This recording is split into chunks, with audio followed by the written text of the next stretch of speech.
This podcast is brought to you by the Islamic Center and NYU. For more information, visit our website at www.icnyu.org. أعوذ بالله من الشيطان الرجيم بسم الله الرحمن الرحيم وبه نستعين والصلاة والسلام على سيدنا ونبينا وحبيب قلوبنا والشفيع نفوسنا بالقاسم محمد وعلى أهل بيته الطيبين الطاهرين اللهم صل وسلم وبارك على سيدنا محمد وآل محمد. In a verse in the Holy Quran in Surah Ibrahim, Allah subhanahu wa ta'ala, he speaks to Musa and he tells him, وَذَكِّرْهُمْ بِأَيَّامِ اللَّهِ. He tells the Prophet alayhi salam to remind them, meaning to remind his community of the days of God. And when you take a look at different commentators within the Holy Quran that speak to what exactly is God speaking to when he tells Moses to remind his community about God's days, there's a difference of opinion. Some would state that these are the days in the holy month of Ramadan or within their particular religious tradition, whatever those most sacred days are. Others would state that Ayyam Allah are representative of the first 10 days in the month of Dhul Hijjah. Others state that the days of God are Fridays, for instance, because Fridays are the day in which we gather to perform communal prayer and ritual. But some have taken a different approach to what it means when God states, وَذَكِّرْهُمْ بِأَيَّامِ اللَّهِ, and remind them about the days of God. And they state that every single day is the day of Allah subhanahu wa ta'ala. Because not only is he the owner of the days, but every day is an opportunity for us to seek closeness to him, Azza wa Jal. And the notion behind this particular perspective is that when we talk about the utilization of our days and of our time as we are present within this transient dunya, there has to be a recognition, again, of the fact that it is something transient and something passing. Thus, why not make the most of the opportunity that we have at this given moment?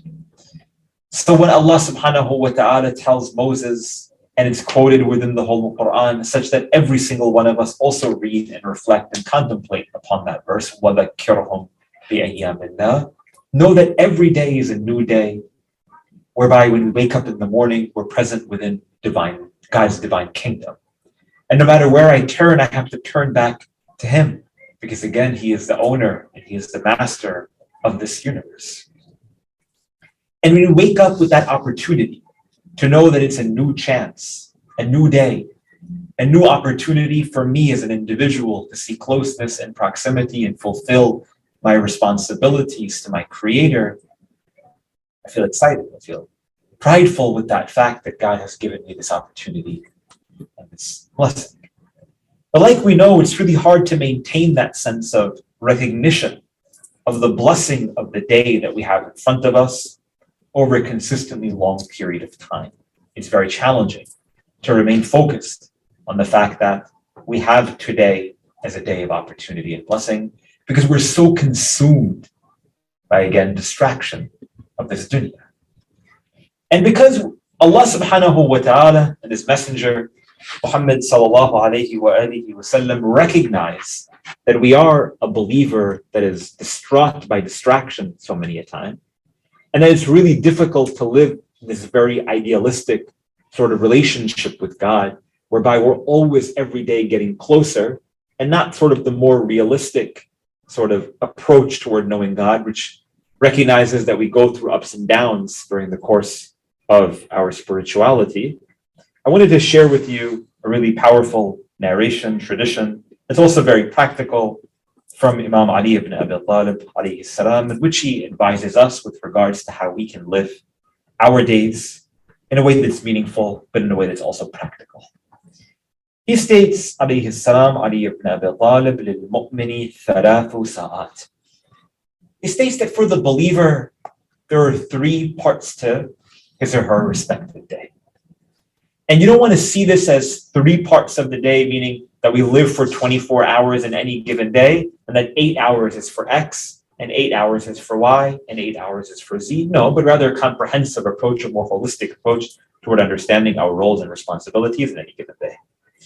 He states, للمؤمن الثلاث ساعات فساعة يناجي فيها ربه.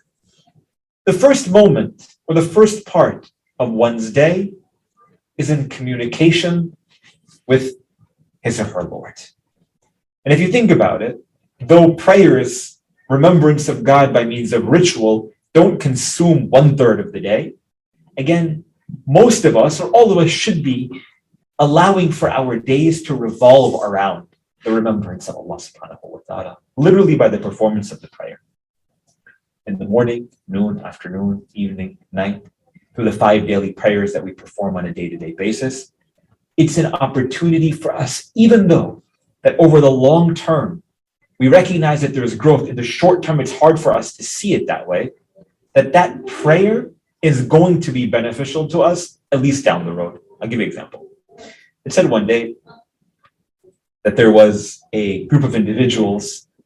They were in the company of Imam Ja'far al-Sadiq, who is amongst the grandsons of the Messenger of God, one of our greatest scholars amongst Muslims unanimously, but also is the 6th Shi'i Imam. One day, there was a group of his companions and his students sitting in the mosque of the Prophet sallallahu alaihi wasallam, Masjid al-Nabawi. And they see someone from a distance who is praying, but just going through the motions, so to say. They could tell, based on his outer appearance of his prayers, that he wasn't someone who was probably so focused in or zeroed in with regards to having khushu' in his salah. Rather, he was standing and bowing and prostrating and doing it very, very fast and just trying to sort of get the job done. To which they begin to talk amongst themselves, and Ja'far al-Sadiq overhears them. And he tells them, what are you guys talking about? To which he says to one of those companions, one of those students, says that we're talking about that man, look at the way that he's praying. To which Imam Ja'far al-Sadiq, alayhi salam, he responds to them and he tells them, he says, first of all, don't pass judgment on someone when you don't know what's in his heart. But second, even if his prayer is lacking in its relationship with God, even if it's appearing on this outward physical form, and even if you're speaking the truth with regards to his inner spiritual form, inna salatahu tanha yawma. He says, surely this prayer is going to stop him from committing sin one day. It's going to bring him benefit tomorrow. Which is why we are encouraged, for instance, within Islamic tradition, through the ahadith of the Prophet ﷺ, and even for our children, that it's really, really important to cultivate prayers and cultivate acts of ritualistic worship for them, even though they may not understand what it is that they're doing. Because when you grow up in that sort of environment, there's more opportunity for you to see and to experience and to feel. And the idea is that we take growth as a long-term approach, not something that happens overnight. Anyhow, we go back to the hadith, in which Ali ibn Abi Talib alayhi salam, he states, للمؤمن ثلاث ساعات فساعة يناجي فيها ربه, that the first part of one's day, of the believer's day, is to be in communication with your Lord. And truly, if you begin a day in the remembrance of Allah subhanahu wa ta'ala, and you conclude the day in the remembrance of Allah subhanahu wa ta'ala, the idea is that everything in between it will also consist of that blessing and that barakah that we're seeking from God during the course of the day. And it's not such that I pray early in the morning and I wake up for Fajr prayers because I want to have a good day. Or I wake up in the morning to pray Fajr prayers, or I perform the night prayer because I'm going to have a tough conversation, or I have to go for a job interview, or because X and Y and Z. No, we do it because Allah subhanahu wa ta'ala has commanded us to do it, and that it's, again, positive and transformational for our internal spiritual dimension, more so than anything else. Anyhow, فَسَاعَةٌ يُنَاجِي فِيهَا رَبَّهُ. Of course, undoubtedly, when Ali ibn Abi Talib breaks down the 3 parts of the day, it has to include the remembrance of God. He continues, وَسَاعَةٌ يَرُمُّ مَآشَهُ. The second responsibility, or the second part of the day of the believer, is that the human being, the believer, has to fulfill his or her obligations and their duties. We have to go to school. We have to go to work. We have to eat. We have to drink. We have to use the restroom. You have to do laundry. You have to clean up.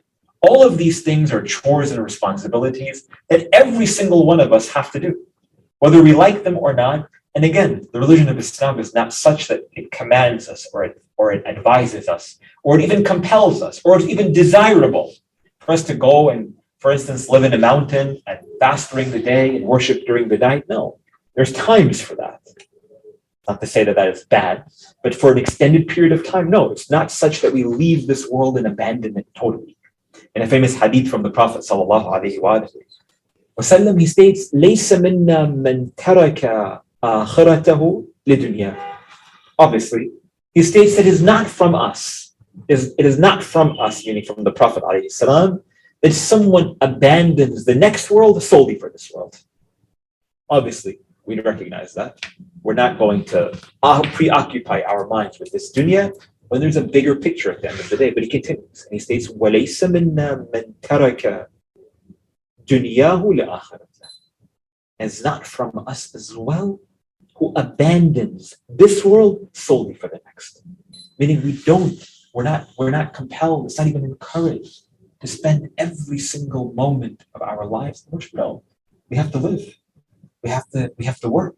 We have to earn a living. We have to take care of our family, which is why we have a hadith from the Prophet and his family, ﷺ, which tell us, for instance, about the one who leaves his or her home seeking out sustenance, meaning to go and find a job and to go and make money, as long as it's bringing benefit, blessing back to the family. And there's, of course, a whole host of prerequisites, that rizq is halal and so on. That if someone goes seeking their livelihood, but dies on the way, they die the death of a martyr, for instance. The idea is, again, to recognize that we have responsibilities, and that Allah subhanahu wa ta'ala and His Messenger in the whole Quran don't forbid us from seeking out those things during the course of our lives. He continues. So the first part of the day of the believer is in the remembrance of God. The second part is in fulfilling our chores, our duties, our responsibilities. وَسَاءَةٌ يُخَلِّي بَيْنَ نَفْسِهِ وَبَيْنَ لَذَّتِهَا فِيمَا يَحِلُّ وَيَجْبُ. And then he continues, and he states, he states in the third part of the day of the believer, he or she should leave it between him and himself to do that which he enjoys, again, as long as it's something that is permissible. To go and socializing with your friends and spending time with them, nothing wrong with that.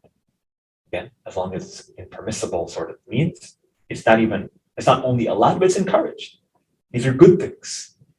If you like to go and play a sport, or you like to go and watch a movie or watch a particular show or whatever it might be, at the end of the day, again, the religion of Islam is not restricting us in any way.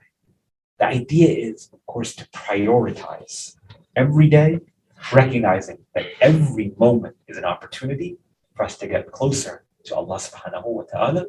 And again, a day that begins with the remembrance of Allah Azza wa Jal, we're more inclined toward concluding with the remembrance of Allah Azza wa Jal as well. So again, in summary, 3 points that the Imam alayhi salam mentions. That the first part of one's day is in communication or in communion with your Lord. The second part of the day is in fulfilling our responsibilities to ourselves, our responsibilities to our families, our responsibility to society, and thirdly, to do that which one enjoys. I say all of this and I'll conclude with the reflection from chapter 103 of the Holy Quran, which is, of course, Surah Al-Asr. Over here, we see that, again, the religion is meant to be something that's practical, that we endure on a day-to-day basis. And that, again, recognizing that it may be hard to maintain a lifestyle of obedience and worship ritualistically from morning to night over the course of years. No, that's not what is expected from us. But even though we're encouraged. We're encouraged to enjoy that which we are afforded in this dunya. Allah subhanahu wa ta'ala says in chapter 103 of the Holy Quran, Bismillah ar-Rahman ar-Rahim, wal asr, again swearing by time. Inna al-insan lafi khusr. That surely the majority of people are going to fail in this test. That's where we have to be careful. Because that first part, many a time, is void, meaning the remembrance of God is void from our days. And that's something that's dangerous. إِلَّا الَّذِينَ آمَنُوا, except for those who believe, وَعَمِلُوا الصَّالِحَاتِ, and those who do good deeds, وَتَوَاصَوْا بِالْحَقِّ وَتَوَاصَوْا بِالصَّبْرِ, and those who enjoin others in truth, and those who enjoin with others in patience. Collectively, again, we have to take a look at some of those important things that we have to do during the course of our days and during the course of our lives. And it starts again with the remembrance of Allah subhanahu wa ta'ala. And that if we find that difficult, if we find that challenging, then once in a while it's important for us to shake ourselves up, to wake ourselves up, so to say, to the reality again of every moment being something passing, and every moment being something transient. And that death and mortality is really close to us. So why would I waste the opportunity that I have today at this given moment? They said that one day the Prophet ﷺ was with a group of his companions as they were attending a funeral of one of their community members. And as they were lowering the body into the grave, he stated, sallallahu alayhi wa sallam, to those around him, he said, a life that ends like that is not worth wasting. Why would I waste it? Why would I not make the most of my opportunity when that is ultimately, absolutely, definitely going to be the destination that we're all seeking? Not in a way that's fearful, but in a way that's real. And if we're keeping in mind, again, the transient nature of this dunya, then we will find and we will see that every moment and every day should begin with the remembrance of Allah subhanahu wa ta'ala, conclude with it, but again, there's so much other time that's afforded for us to fulfill our roles and responsibilities. In summary, this tradition of ours, in following in the footsteps of our messenger and our Prophet sallallahu alaihi wasallam, something that is meant to be practical, something that we can live. It's a living tradition in that way. And the way that he enjoyed, the way that he lived during the course of his life, we take example from that. We ask Allah subhanahu wa ta'ala to give us the ability to walk in his sacred footsteps, to be amongst those who are able to make the most of our days during this time. Alhamdulillah Rabbil Alameen. Wa sallallahu ala sayyidina wa nabiyyina Muhammad wa ala tayyibina tahirin. If you would like to listen to more, please donate to www.icnyu.org/donate. For more of our virtual programs, go to www.icnyu.org/classes. If you have any questions, email us at info@icnyu.org.